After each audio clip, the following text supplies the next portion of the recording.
បាទសួស្តីអ្នកទាំងអស់គ្នាឥឡូវនេះខ្ញុំចែកម្លែកពីម៉ាស៊ីនកាសែត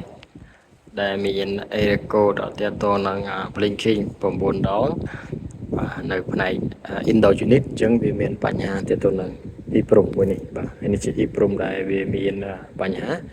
ហើយខាងនោះ EEPROM ដែលដាក់ថ្មីបាទនេះគ្នាបាទនេះជា EEPROM ថ្មីដែលយើងបានទិញយកមកដាក់ចូលនេះជា EEPROM ដែលចាស់ដែលខូចបាទអញ្ចឹងឥឡូវនេះយើងដាក់ទៅឃើញថាម៉ាស៊ីនដំណើរការហើយក៏បានប៉ាសេទាំងមុខខាងក្រោយដែរកណ្ដាថាខ្ញុំបានរៀបចំឲ្យវាបានស្អាតបាតទាក់ទងនឹងការរៀបចំបតបាទអញ្ចឹងនេះជាវីដេអូចែកម្លែកដែលបង្ហាញថាសិទ្ធិជា LG កាសែត Veloder Blinking 9 ដងវាទាក់ទងនឹង EEPROM បាទហើយអរគុណសម្រាប់ការទស្សនាវីដេអូបាទជួបគ្នានៅវីដេអូក្រោយទៀតបាទ